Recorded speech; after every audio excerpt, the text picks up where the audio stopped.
Hi guys, welcome back to our YouTube channel IP Med by LPT. So this is our part first of JIP Med previous year question. हमने part 1, 2 में कुछ question discuss कर चुके हैं and ये part 3 है. So let's start.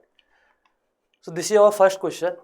A man rose 20 kilometer upstream and back again to the starting point in 110 minute. तो basically एक पर्सन है जो अपस्ट्रीम मूव कर रहा है 20 किलोमीटर एंड वापिस आ रहा है.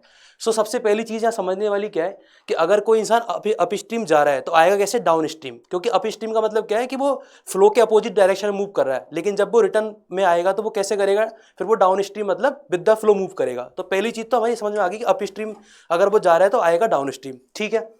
सेकेंड चीज़ अपन देखते हैं. If the speed of the stream is 2 kilometre per hour then the speed of the rowing in the still water. तो हमसे पूछा है कि भाई जो भी पर्सन किसी भी चीज़ से जा रहा है रो करेगा कितनी स्पीड से कर रहा होगा. तो हमसे ऐसा कुछ क्वेश्चन पूछा है. सो ये basically question boat and stream वाला क्वेश्चन है जिसमें हम रिलेटिव वेलोसिटी यूज करते हैं अप स्ट्रीम और डाउन स्ट्रीम की. तो हम पहले देख लेते हैं अप स्ट्रीम और डाउन स्ट्रीम में रिलेटिव वेलोसिटी क्या होती है. सो अगर कोई इंसान मान लो कि रो कर रहा है x किलोमीटर पर आवर की स्पीड से, ये हमने कुछ मान लिया कि एक पर्सन है तो उसकी जो रोइंग स्पीड है वो कितनी है x किलोमीटर पर आवर, और जो स्ट्रीम की स्पीड हमें दी भी रखी है, इसमें स्ट्रीम की स्पीड दे रखी है. अगर हम जनरल वे में बात कर ले तो स्ट्रीम की स्पीड लेट सपोज हम y मान लेते हैं. सो अगर कोई पर्सन अप स्ट्रीम मूव करता है तो उसकी जो स्पीड होती है, अप स्ट्रीम की जो स्पीड होती है वो क्या होती है, अप स्ट्रीम की जो स्पीड होती है वो होती है x माइनस वाई, और डाउन स्ट्रीम की क्या होती है,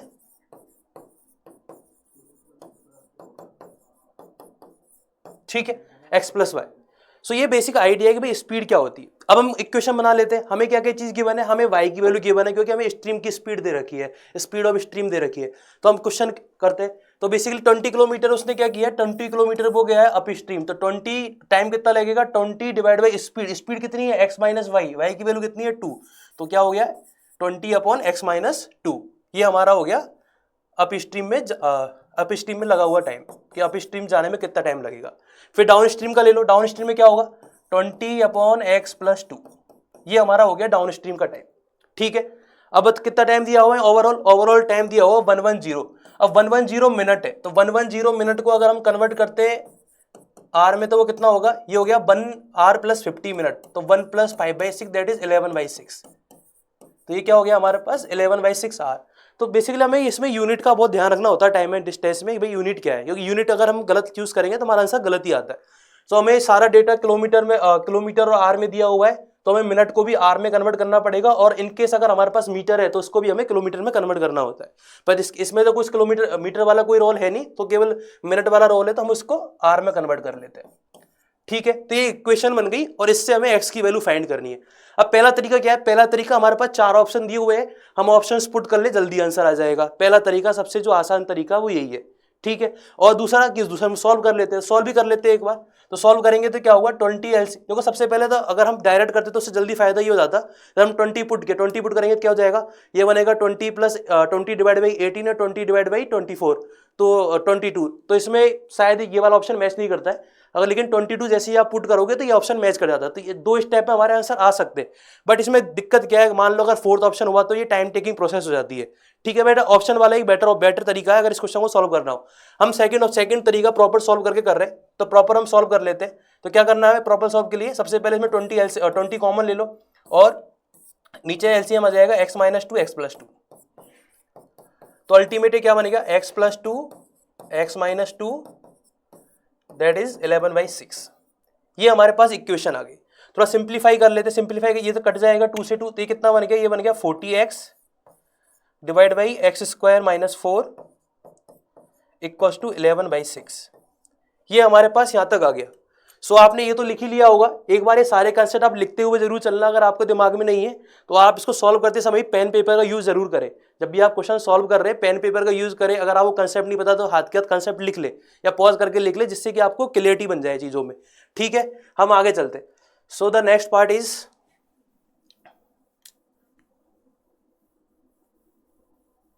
हमने इक्वेशन बनानी है, जस्ट सॉल्व करना है हमें इक्वेशंस को.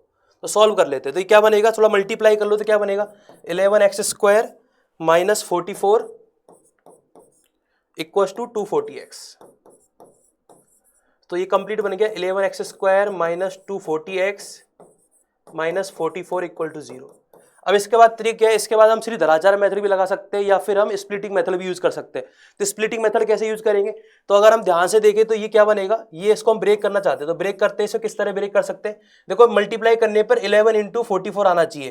देखो एक हम साइड में एक मेथड यूज कर रहे हैं, 11 इंटू 44 आना चाहिए, और उनका प्लस और एडिशन करने पर 240 आना चाहिए। थोड़ा सा उनको पैटर्न बना के देखते कुछ बन जाता है तो देखो कैसे करेंगे, तो ये बनेगा ये 1 बन सकते हैं 242 एंड 2, इस तरह से ब्रेक हो रहा है क्या, देखो 242 और 2 में, तो 242 कैसे बनेगा, देखो ये, तो इसको हम लिख सकते हैं 11 इंटू 11 इंटू 2 इंटू 2, तो ये बन गया 121 इंटू 242, इसके आसपास इस तरह से जा पा रहे हैं हम। तो इसको थोड़ा तरीके से लिख लेते हैं, क्या बनेगा 242x प्लस 2x माइनस 44। तो हमने इस तरह से इसको ब्रेक कर लिया। अगर ये वाला मेथड में कोई दिक्कत हो तो बता, ठीक है, यहाँ तक हो गया हमारा पार्ट। हम नेक्स्ट स्टेप पे चलते हैं। सो अगेन हमें क्या करना है, हमें कॉमन लेना है, तो ले लो भाई, क्या कॉमन लोगे, 11x कॉमन आ जाएगा, ये बनेगा x माइनस 22, और इधर क्या बनेगा 2 कॉमन लोगे तो x माइनस 22। थोड़ा लेंदी है बट ठीक है जो भी है। तो हमारे पास x की वैल्यू क्या आ गई, x की वैल्यू एक तो आ गई 22, एक आ गई -2/11।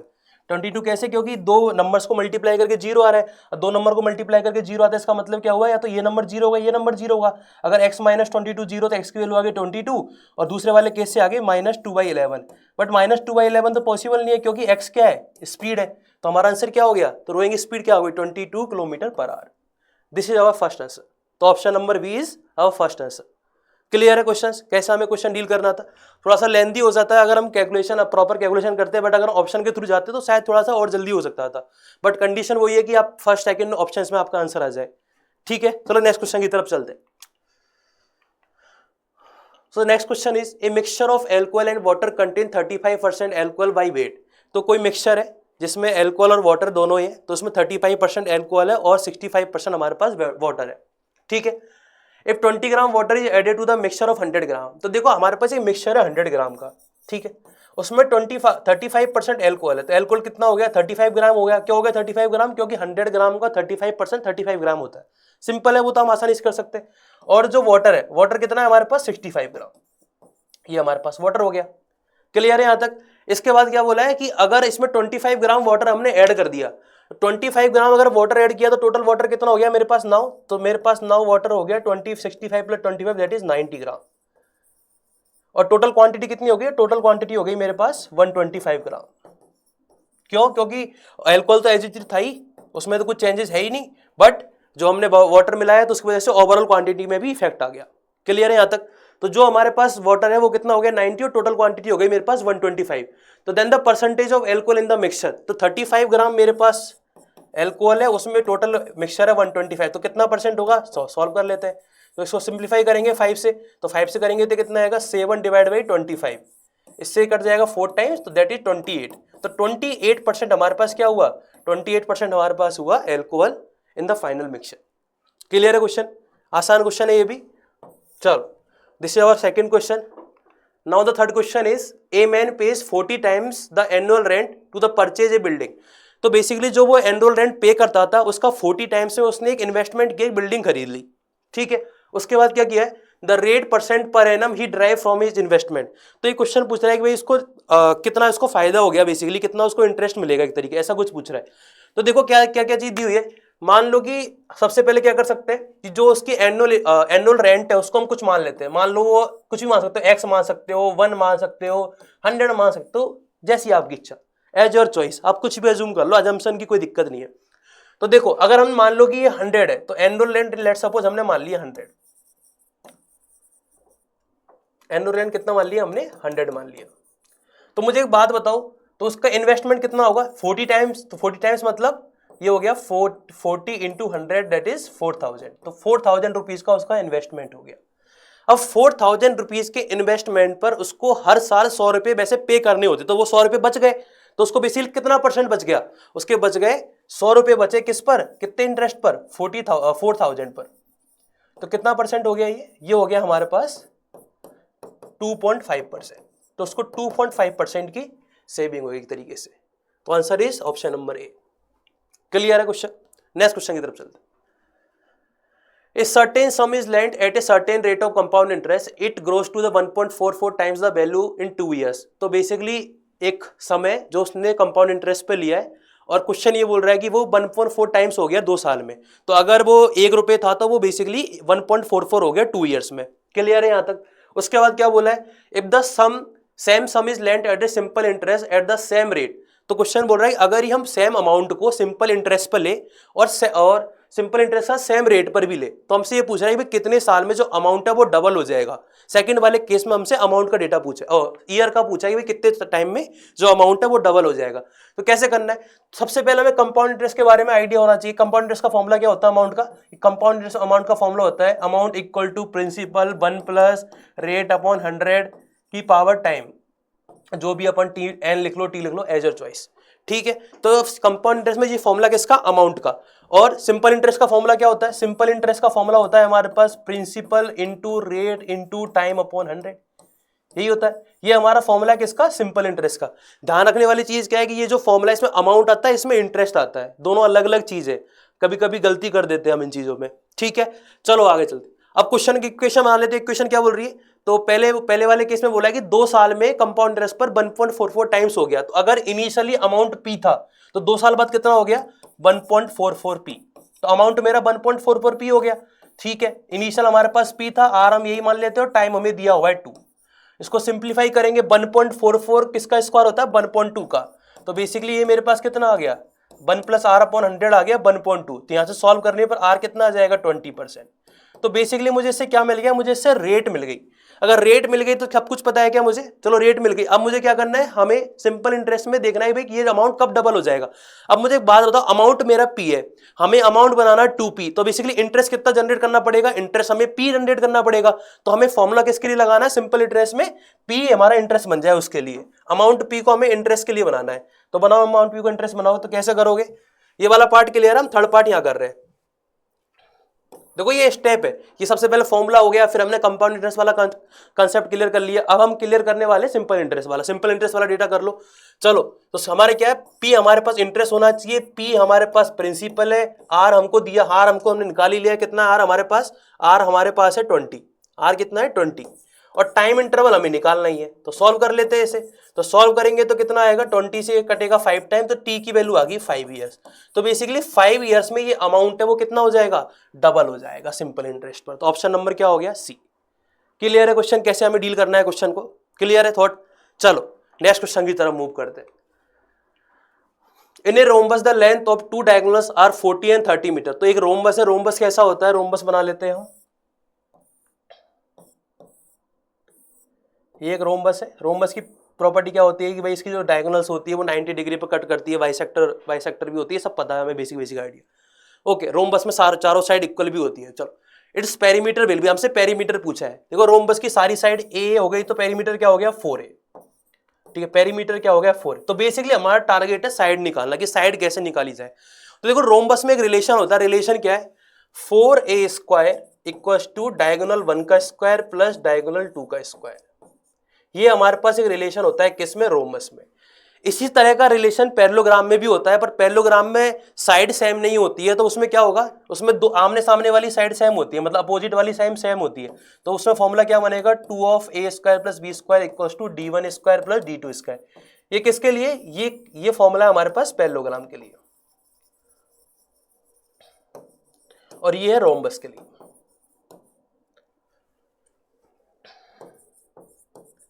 ठीक है, तो हम इस फॉर्मूले का यूज करके आराम से निकाल सकते हैं साइड। कैसे निकाल सकते हैं? क्योंकि हमें d1 भी पता है, d2 भी पता है, तो हम आसानी से a निकाल सकते हैं।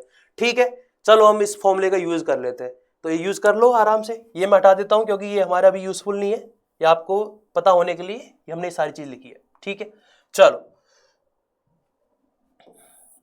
क्या होगा बताओ? d1 कितना? d1 मेरे पास 40, तो 40 का स्क्वायर प्लस d2 कितना है? 30 का स्क्वायर, ये हो गया 4a स्क्वायर। ये कितना होगा? 1600 प्लस 900 दैट इज 2500। तो 2500 4a स्क्वायर, तो a स्क्वायर कितना हो गया? 2500 डिवाइड बाई 4। तो a कितना हो जाएगा? देखो 2500 किसका होता है? अब a निकालने के लिए हम डायरेक्ट स्क्वायर रूट कर लेते हैं। ये कितना हो गया? 50 डिवाइड बाई 2 दैट इज 25। तो जो हमारे पास साइड है वो कितनी आ गई 25, और 25 अगर साइड है तो पेरीमीटर क्या हो गया, तो पेरीमीटर हो गया हमारे पास 25 इंटू 4 दैट इज 100। तो 100 मीटर क्या आ गया मेरे पास, पेरीमीटर आ गया। समझ में आ गया ये वाला क्वेश्चन कैसे करना था, आसान क्वेश्चन है। चलो तो आंसर क्या हो गया 100 मीटर। नेक्स्ट क्वेश्चन की तरफ चलते हैं। तो आप देख रहे होगे जिपमेट में जो कोई पेपर है वो बेसिकली फॉर्मूला बेस होता है, ज़्यादा कुछ एक्स्ट्रा चीज़ें नहीं लगानी होती आपको। अगर सही ढंग से फॉर्मूले रिवाइज है, सारे कंसेप्ट आपके क्लियर है, तो आप नॉर्मल वे में पेपर आराम से क्लियर कर सकते हैं।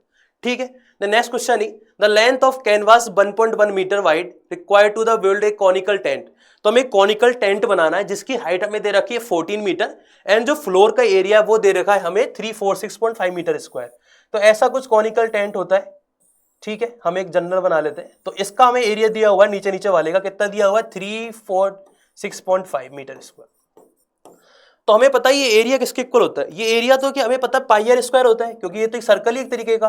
तो हमें यहाँ से क्या मिल जाएगा, हमें यहाँ से रेडियस मिल जाएगी। तो हम इसको सॉल्व कर ले तो सॉल्व कर लेते हैं। तो ये क्या बनेगा, पाई को हम 22/7 लेके चल रहे हैं, आप लेके चल रहे हो यहाँ पे लिख लो, पाई इक्वल टू 22/7 लेके चलना है हमें। ठीक है, सो ये क्या बनेगा आर स्क्वायर इक्वल टू 346.5। तो आर स्क्वायर कितना हो जाएगा 346, हम इसको भी नीचे ले आते हैं तो ये बनेगा 220 और ये बनेगा 7। ठीक है, थोड़ा सा काटा कुटी कर लेते हैं तो कैसे बनेगा, तो बताओ। देखो ये कट से कट जाएगा, ये 11 से कट रहा है सबसे पहले, तो 11 से काटो, ऐसे कितने कैसे कटेगा, ये कटेगा 3 टाइम्स, फिर आएगा 1 टाइम्स, फिर 5 और ये गया 20। ठीक है, अब अगेन 5 से भी कट रहा है, 5 से भी काटोगे तो कितना जाएगा ये 63, तो और ये बनेगा 4। तो अल्टीमेट ये बनेगा 63 इंटू 7 हो गया 441 डिवाइड बाई 4। तो आर स्क्वायर कितना आ गया हमारे पास 441 डिवाइड बाई 4। तो यहाँ से आर की वैल्यू कितनी आ गई, तो आर आ गया मेरे पास 21 डिवाइड बाई 2। तो अभी तक हमने रेडियस निकाल ली 21 डिवाइड बाई 2, यहाँ तक क्लियर है। अब देखो आपको ये सब लिखना है स्टेप बाई स्टेप, अगर आप किसी को समझ में नहीं आ रहा, ये थोड़ा क्वेश्चन लेंदी है और कैलकुलेशन है इसमें, बट हम ठीक है कर रहे हैं सारी चीजें, हम देख रहे हैं कि किस तरह से कैलकुलेशन आसान हो गई हमारे पास। ठीक है, और रेडियस आ गई हमारे पास 22, और हमें क्या क्या गिवन है डेटा में, डेटा में हमें गिवन है कि जो हाइट है ये 14 मीटर है। ठीक है, रेडियस हमने निकाली, रेडियस कितनी आई हमारे पास 21 डिवाइड बाई 2। अब मुझे एक बात बताओ, क्वेश्चन ने क्या पूछा है कि हमें कैनवास चाहिए, तो क्या करना है उसके कॉनिकल टेंट। अब देखो कॉनिकल टेंट के लिए जो कैनवास चाहिए वो बेसिकली हमें इसका जो कर्व सरफेस एरिया उसी के लिए चाहिए कैनवास, क्योंकि नीचे वाले पार्ट के लिए तो कुछ चाहिए नहीं। तो कर्व सरफेस एरिया का फॉर्मूला क्या होता है pi r l. Curve surface area का फॉर्मूला क्या होगा पाई आर एल। एल क्या है स्लैंट हाइट, जो ये हाइट है इसे हम एल बोलते हैं, इसे हम स्लैंट हाइट बोलते हैं। तो आपको देखो इसमें फॉर्मूला इंपॉर्टेंट है हमारे पास, फॉर्मूला वेरी वेरी इंपॉर्टेंट। जैसे अब इसमें क्या स्लैंट हाइट कैसे निकालोगे, आप स्लैंट हाइट का इसका फॉर्मूला ही नहीं पता कि स्लैंट हाइट का फॉर्मूला होता है r square plus h square. उसके लिए तो क्वेश्चन टफ हो गया ये, भाई आपको स्लैंट हाइट का फॉर्मूला पता होना चाहिए। मेरे पास आर भी है और मेरे पास एच भी है, तो इससे क्या मैं एल निकाल सकता हूं, बिल्कुल निकाल सकते हैं। तो हम इसको एक बार हटा के एल निकाल लेते हैं, इन सबको हटा देते हैं, हमने ये सब देख लिया है, आप सब लिख लोगे इन सब चीजों को। ठीक है, तो हम एल निकालना चाहते हैं, स्लैंट हाइट निकालना चाहते हैं, तो निकाल लेते हैं स्लैंट हाइट। चलो एक सेकेंड, तो आर मेरे पास आ गया 21/2, आर को छोड़ देते हैं, बाकी सब हम हटा देते हैं। चलो तो एल कितना हो जाएगा, एल हो जाएगा मेरे पास रूट आर की वैल्यू हो गई 21/2 का स्क्वायर प्लस 14 स्क्वायर। अगर मैं 7 स्क्वायर सब में से कॉमन ले लूँ तो 7 बाहर आ जाएगा, अल्टीमेट अंदर कितना बचेगा, ये बचेगा 3/2 दैट इज 9/4 प्लस 4। तो अल्टीमेट ये बन गया 7 और ये बन गया हमारे पास रूट में 25 divide by 4 that is ultimate बन गया 35 डिवाइड बाई 2। तो जो मेरी स्लैंट हाइट है वो मुझे आ गई। अब मेरे पास स्लैंट हाइट भी आ गई, रेडियस भी आ गई। अब मुझे कर्व सरफेस एरिया का फॉर्मूला क्या होता है, अब कर्व सरफेस एरिया का फॉर्मूला होता है पाई आर एल, जिसको ये फॉर्मूला देखो इसमें 3-4 फॉर्मूला लग गए। सबसे पहले फ्लोर वाले एरिया का लग गया, फिर स्लैंट हाइट का लग गया, फिर इसमें कर्व सरफेस एरिया का फॉर्मूला लग गया। तो ये सारे फॉर्मूले हमें इंपॉर्टेंट है, इसलिए हमें सारे फॉर्मूले दिमाग में होने चाहिए जिपमेट वाले पेपर में। तो करो इसे सॉल्व, तो एरिया कितना हो जाएगा 22/7 इंटू 21/2 इंटू 35/2। तो ये हमारे पास एरिया आ गया। तो एरिया कितना होगा सॉल्व कर लेते हैं, ये गया 5 टाइम्स, ये गया 4 टाइम्स 11 टाइम्स। ठीक है, तो कितना हो गया ये मेरे पास, ये हो गया हमारे पास 11 इंटू 21 इंटू 5 डिवाइड बाई 2। ऐसा कुछ हमारे पास एरिया आ गया। अभी इसको सिंप्लीफाई नहीं कर रहे क्योंकि डेटा हमको और भी हमें क्या चाहिए हम देख लेते हैं। अब क्वेश्चन ने बोला है देखो इतना एरिया हमें चाहिए कैनवास से, तो कैनवास बेसिकली क्या है, कैनवास की क्या कंडीशन दी है, कैनवास की जो लेंथ है 1.1 मीटर है। तो मुझे बताओ कैनवास का एरिया क्या होगा, जो कैनवास का एरिया होगा वही हमारा इस क्वेश्चन में कॉनिकल एरिया चाहिए हमें। कैनवास का एरिया क्या होगा 1.5 इसकी लेंथ मान ली, हाइट मान, और अगर इसकी वो मान लेते हैं हम जो लेंथ, अब जो हाइट है इसकी हम कुछ मान लेते हैं, जो इसकी द लेंथ ऑफ कैनवास 1.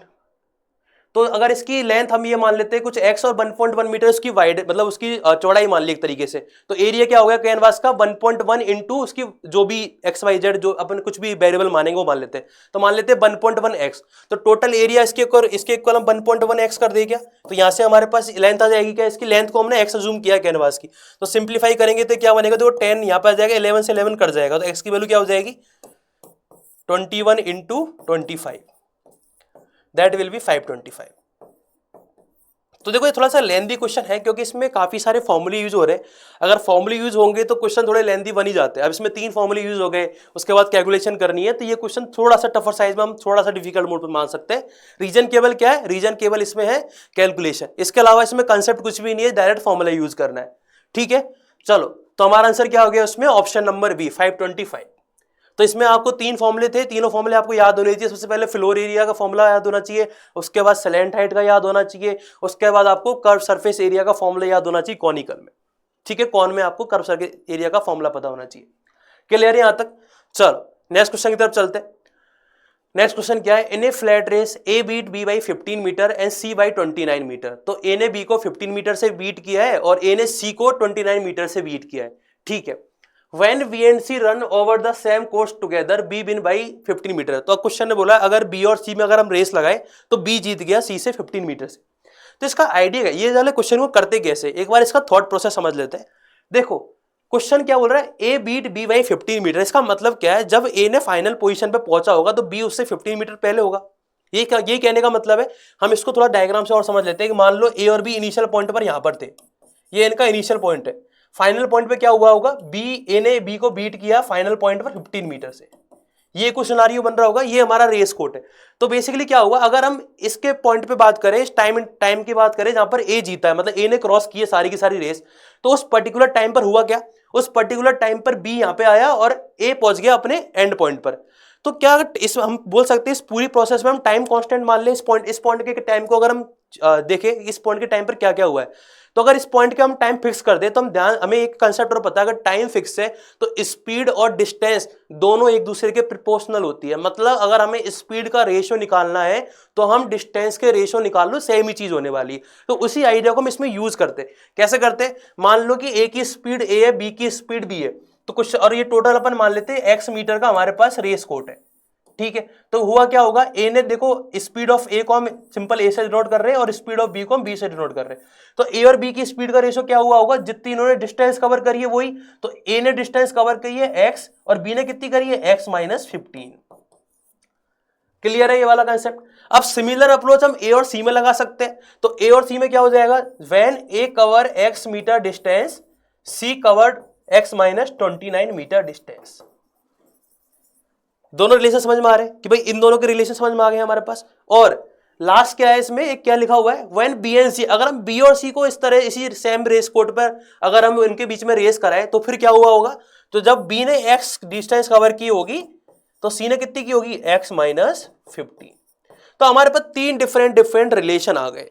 हम इन रिलेशन का यूज करेंगे, हमें एक्स की वैल्यू फाइंड करनी है। कैसे करेंगे, देखो यहां पर बी और सी है, तो हम इन दोनों में से ए को एलिमिनेट कर ले, तो ए को एलिमिनेट कर ले तो कैसे करेंगे, इसको मान लो इक्वेशन 1 है, इसको मान लो इक्वेशन 2 है, तो हम क्या करेंगे, इक्वेशन 1 में से इक्वेशन 2 को डिवाइड कर दो, या फिर इक्वेशन 2 से इक्वेशन 1 को डिवाइड कर दो। उससे फायदा क्या होगा, उससे ये सेम बन जाएगा, बी और बी बाई ए दिखने, बी बाई सी दिखने लगेगा।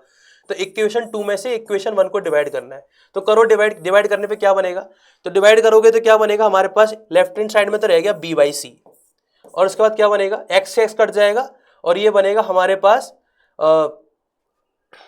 X minus 15 divide by x minus 29, ये हमारे पास बन जाएगा। अब सिमिलरली ये देखो, ये भी बी बाई सी है, ये भी बी बाई सी है, तो क्या हम इन दोनों को इक्वेट कर सकते हैं, बिल्कुल कर सकते हैं। तो हमें अल्टीमेट इन दोनों को इक्वेट करना है, तो मैं पूरी स्लाइड हटा दे रहा हूं इसके अलावा, तो हम इस सारा पोर्शन हटा दे रहे हैं क्योंकि ये हमारा कवर हो चुका है। ठीक है, एक सेकंड,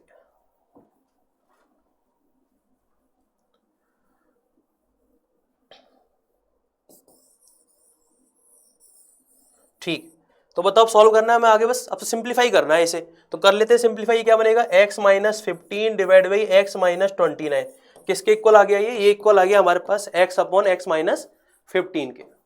क्लियर है, सिंप्लीफाई कर लो, इन दोनों को क्रॉस मल्टीप्लाई करोगे तो क्या बनेगा, ये बनेगा एक्स स्क्वायर माइनस 29x और इधर बन गया x माइनस 15 का स्क्वायर, तो ये क्या बनेगा x square minus 30x plus 225, ए माइनस बी का होल स्क्वायर लगाया हमने, एक्स स्क्वायर से एक्स स्क्वायर कट गया, 30x लेफ्ट हैंड साइड में आएगा तो क्या बन जाएगा पॉजिटिव का हो जाएगा, तो अल्टीमेट बचेगा 30 माइनस 29 दैट इज x, तो x की वैल्यू कितनी आ गई 225, कि यही हमें निकालना था, भाई जो लेंथ ऑफ रेस कोट है वो कितनी है, ठीक है कितनी आ गई 225, तो हमारा ऑप्शन क्या हो गया ऑप्शन नंबर सी।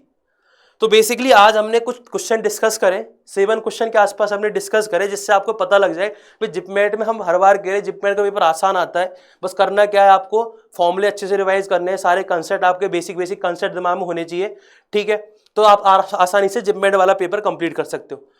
अगेन जो मैं हर बार बोलता हूँ, अगर आपको कोई डाउट है कोई क्यूरी है तो आप प्लीज़ कमेंट करो, हम आपको उसका रिवर्ट करेंगे जल्दी से जल्दी, ठीक है, चलो टेक केयर, बाय।